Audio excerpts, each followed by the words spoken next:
Question number 4 क्या कहता है देखें, the angle of elevation of top of a tower from a point on the ground.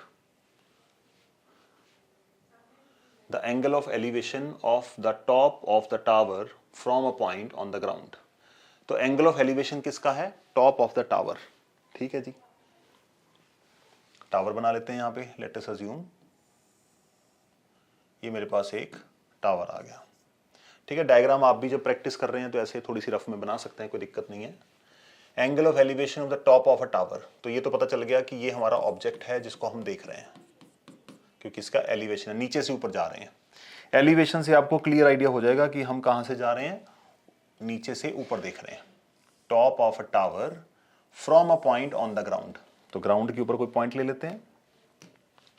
Let us assume ये कोई point है ग्राउंड के ऊपर जहां से हम टावर के टॉप को देख रहे हैं, which is 30 metre away from the foot of the tower.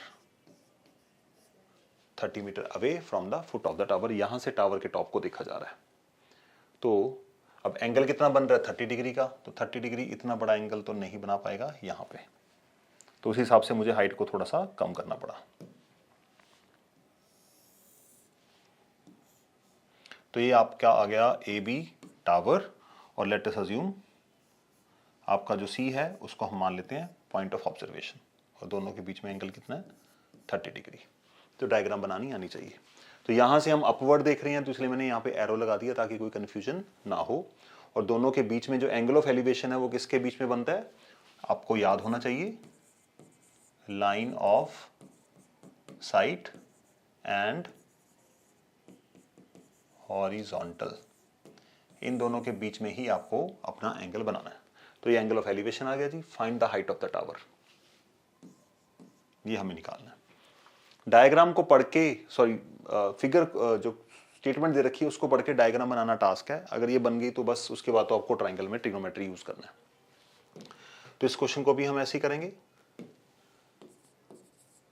Solution, let A B be the tower and C is the point of observation.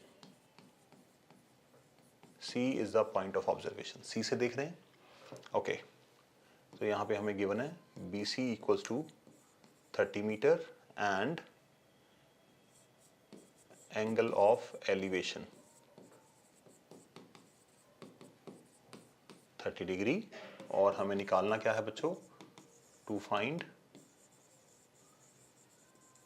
Height of tower. Height of tower निकालना है। तो ये आपको clear होना चाहिए। Diagram अच्छी और उसका डिस्क्रिप्शन अच्छा। क्वेश्चन की शुरुआत आपकी यहीं से होगी। ओके, तो हमें दो चीजें, मैंने आपको बोला था साइड्स के मामले में दो चीजें आपको देखनी है। एक आपको देखना है कि जो साइड गिवन है वो क्या है, बेस, परपेंडिकुलर या हाइपोटेन्यूज, और दूसरा जो साइड फाइंड आउट करनी है वो कौन सी है।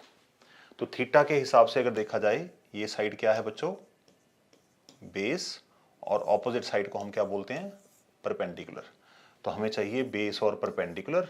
बेस और परपेंडिकुलर में दो चीजें आती हैं, तो टैन यूज करेंगे या कॉट यूज करेंगे। कॉट क्यों यूज करना है, टैन यूज करेंगे हम। टैन की वैल्यूज हमें याद हो चुकी हैं। ओके, तो इसको सॉल्व करते हैं फर्दर। ट्राइंगल कौन सा है? In triangle ABC। तो हम क्या यूज करने जा रहे हैं? Tan 30 perpendicular over base. Tan 30 की वैल्यू 1/√3। थीटा के ऑपोजिट परपेंडिकुलर। परपेंडिकुलर डायग्राम के हिसाब से कौन सी है बच्चों? डायग्राम के हिसाब से परपेंडिकुलर है AB, और बेस कौन सा है? BC। तो डायग्राम को जरूर यहां पे एक्सप्लेन करना है। 1/√3, AB हमें निकालनी है, BC की लेंथ है 30, क्रॉस मल्टीप्लाई कर दीजिए। AB times √3 equals to 30 times 1। AB times √3, 30 time 1, तो यहां पे आएगा आपका AB इक्वल्स टू 30/√3। अब फिर से डिनोमिनेटर में एक रैशनल नंबर आ गया, सिंगुलर टर्म आई है, तो हम क्या करेंगे? इसको रैशनलाइज कर देते हैं। रैशनलाइज करके आपके पास आएगा 30√3/3, ये कैंसिल आउट हो जाएगा। 10 इंटू √3 बचा।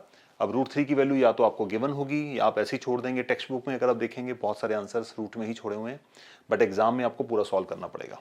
तो √3 की वैल्यू अगर आपको गिवन है तो वही डालेंगे, नहीं तो मैंने पिछले क्वेश्चन में बताया था 1.732, जब आप इसको मल्टीप्लाई करेंगे 17.32 मीटर, ये आपका आंसर बनेगा। तो बस डिस्क्रिप्शन को पढ़ने का अभ्यास करिए, डायग्राम बनाने की कोशिश करिए।